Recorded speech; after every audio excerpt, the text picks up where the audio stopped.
Meu amado irmão, minha amada irmã, nós estamos no 30º domingo do tempo comum e hoje nós vamos meditar o evangelho que se encontra em Marcos, capítulo 10, nos seus versículos de 46 a 52. Jesus saiu de Jericó junto com seus discípulos e uma grande multidão. O filho de Timeu, Bartimeu, cego e mendigo, estava sentado à beira do caminho. Quando ouviu dizer que Jesus, o Nazareno, estava passando, começou a gritar: Jesus, filho de Davi, tem piedade de mim. Muitos o repreendiam para que se calasse, mas ele gritava mais ainda: Filho de Davi, tem piedade de mim. Então Jesus parou e disse: Chamai-o. Eles o chamaram e disseram: Coragem, levanta-te, Jesus te chama.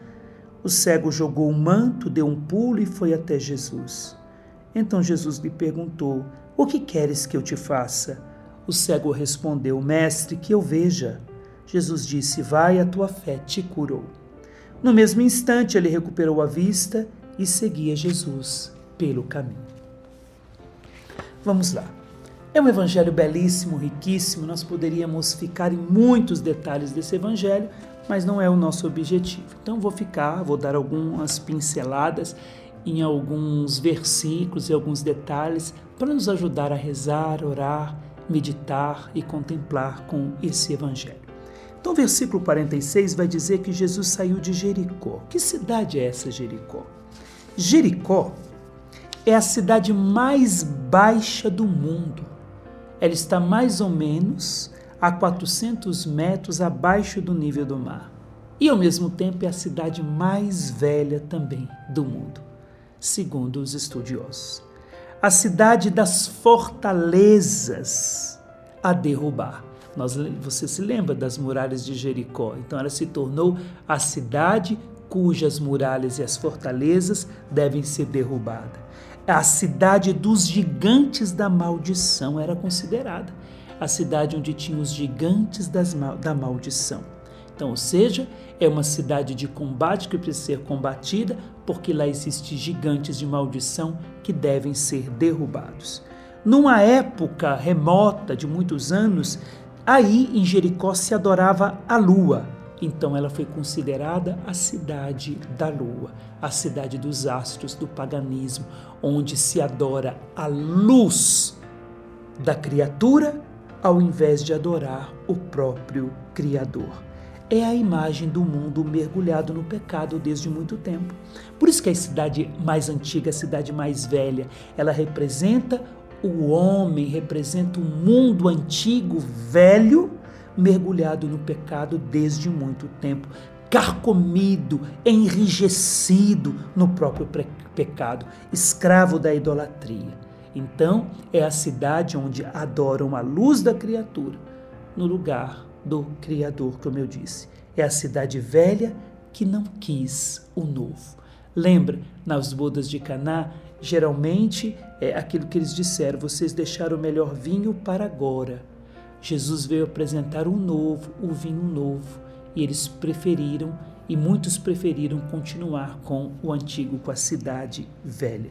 Então, enquanto Jesus vem apresentar o novo, que é o próprio vinho novo, ele é o vinho novo, muitos ainda preferem continuar com aquilo que está carcomido, aquilo que está velho, não no sentido de que o tempo se passou, mas no sentido enrugado pelo próprio pecado, enrugado por estar longe de Deus e mergulhado no mundo do pecado. Estou falando da cidade de Jericó.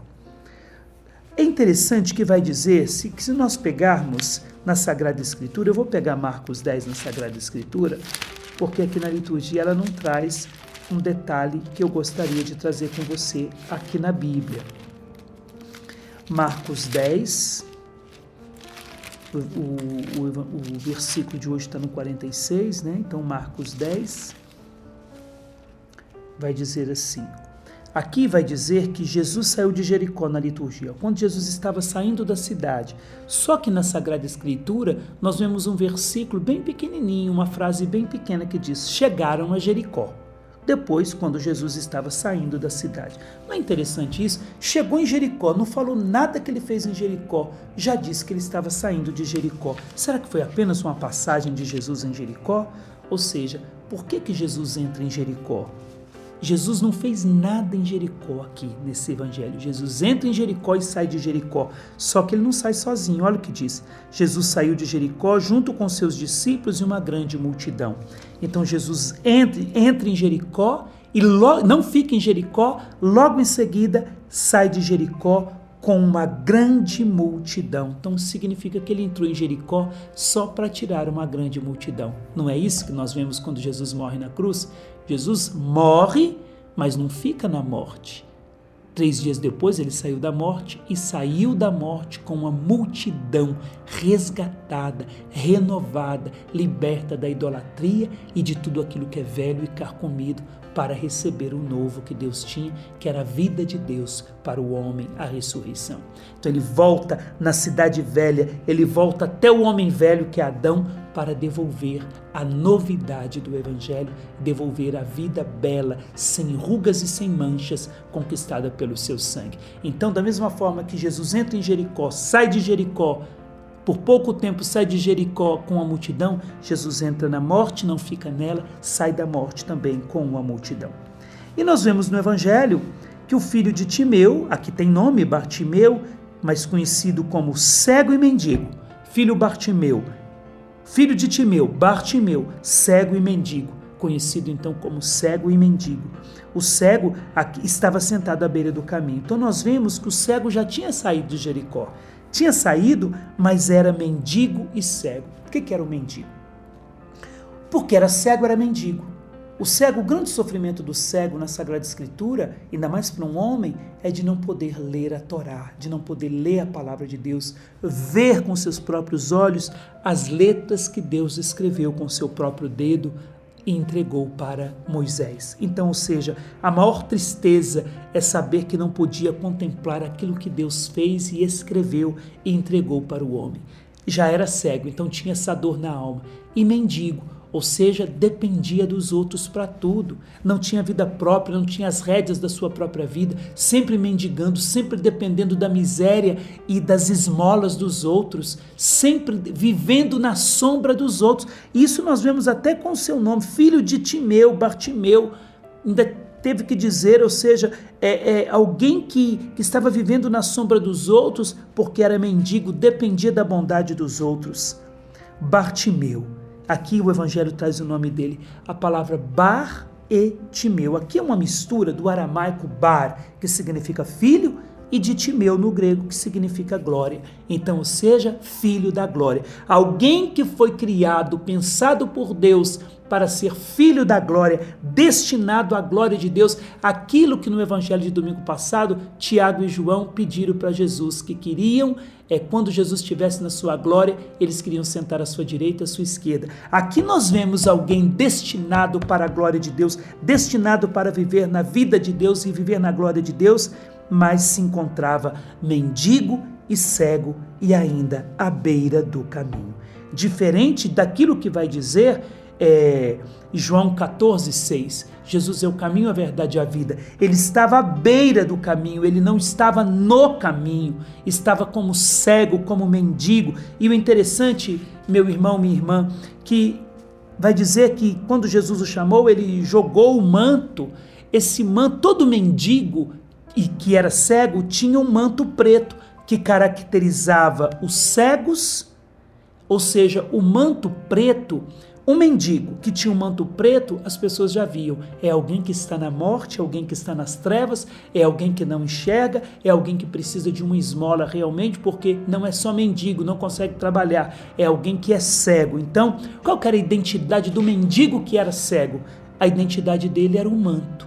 Era alguém que estava debaixo da escuridão, debaixo das trevas. Era alguém que estava com uma identidade que não era dele, a identidade de morte, condicionado a ser condenado à própria morte. Então alguém condicionado pela cegueira e pela pobreza, porque não conseguia viver, não conseguia ter as rédeas da sua própria vida, era um mendigo.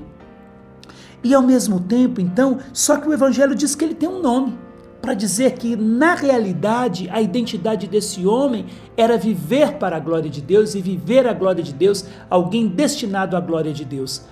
Essa era a identidade dele, mas ele vivia uma identidade que não era dele. Ele deixou de ser Bartimeu, filho da glória, para viver debaixo de um manto preto de trevas que caracterizava os mendigos cegos e, ao mesmo tempo, revelava que ele estava vivendo uma identidade que não era a dele. Interessante que, então, ele começou a gritar, enfim, queria sair daquela situação, e Jesus parou e disse, chamai-o. Eles o chamaram, ele, coragem, levanta, enfim, o cego jogou o manto.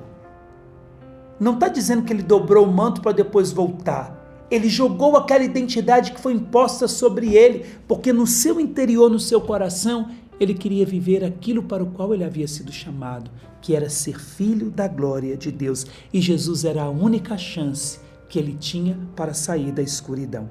Jesus perguntou, o que queres que eu te faça? Ele respondeu, o cego respondeu, mestre, que eu veja. Interessante que essa palavra que eu veja, ou que eu recobre a vista, traduzida palavra por palavra poderia ser traduzido assim, com mais precisão o texto bíblico. O que queres que eu te faça?